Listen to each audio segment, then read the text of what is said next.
Olá, meu nome é Raquel Caminha e eu sou advogada e trabalho há mais de 10 anos com direito civil. Hoje nós vamos conversar sobre a filiação socioafetiva e os seus efeitos. Normalmente nós temos em nossa família a filiação biológica, aquela que nós já conhecemos, nossos irmãos, nossos tios, avós. Mas nós vamos falar de uma exceção, que é aquele filho, aquele tio, aquele parente, que na verdade não é nosso parente consanguíneo, ou seja, não é filho do nosso avô ou da nossa avó, mas foi criado como se filho fosse. Foi criado ao longo de nossa vida como um tio ou como um irmão. E essa pessoa, pela ausência do vínculo biológico, à luz do direito, não tem os mesmos direitos civis que nós, enquanto irmãos e parentes consanguíneos.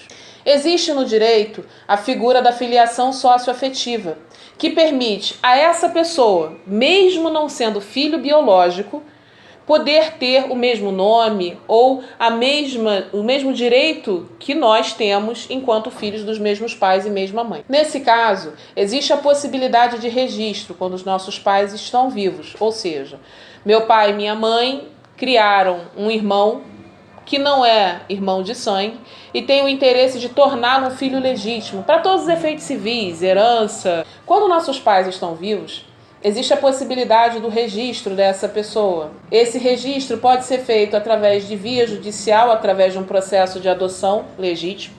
Sendo o nosso irmão ou a parte interessada maior de idade, ele pode, junto com a pessoa que deseja fazer o registro, intentar uma ação de adoção. Essa ação de adoção, sendo todas as partes maiores e capazes, é facilmente homologada pelo juízo. Quando o nosso pai ou a nossa mãe já tenha falecido e os nossos irmãos têm o interesse de tornar esse registro legítimo, nós entramos então com a adoção através da ação para a filiação socioafetiva.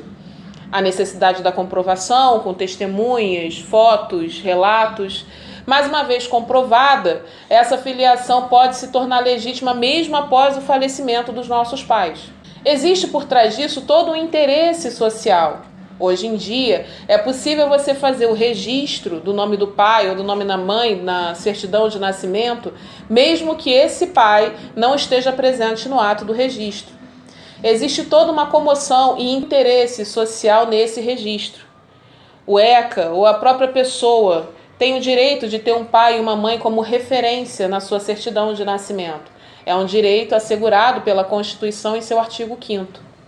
Então, quando nós intentamos uma ação para esse registro, atendemos então ao interesse social dado pela lei.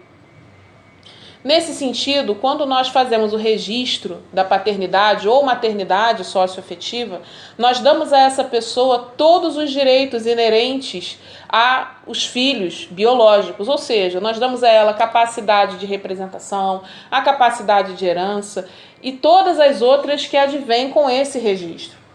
Muitas das vezes, com o falecimento dos nossos avós ou nossos pais, que em vida não tinham conhecimento de que poderiam estar fazendo registro daquela pessoa que ele criou como se filho fosse, nós estamos negando a essa pessoa um interesse que os nossos avós ou os nossos pais tinham, ou seja, dar a ele o direito de herança, dar a ele o direito de ter o mesmo nome da família, mesmo quando não há herança, ou quando a única herança é o próprio nome familiar. Então, nós temos a capacidade de atender a esse interesse através do registro dessa filiação socioafetiva. Por exemplo, existe um outro desdobramento dessa filiação socioafetiva que muitas das pessoas hoje não têm ciência.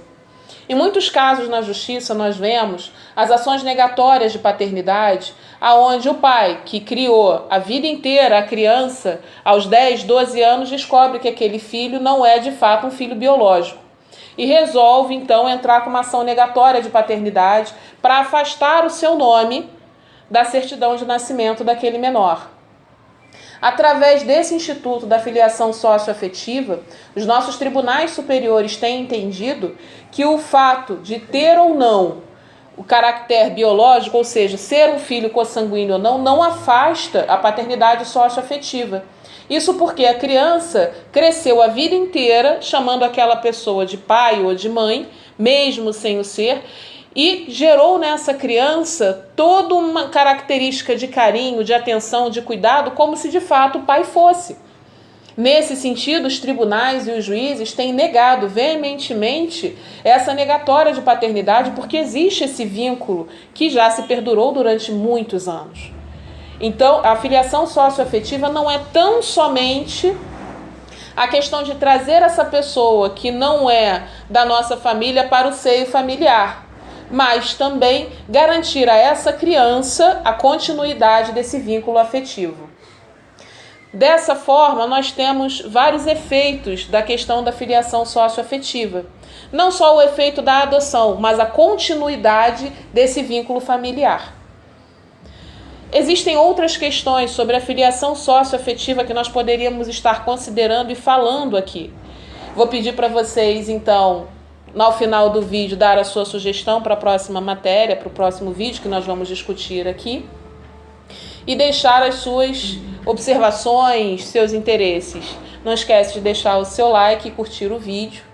E para o próximo vídeo nós vamos estar conversando aqui sobre uso capião.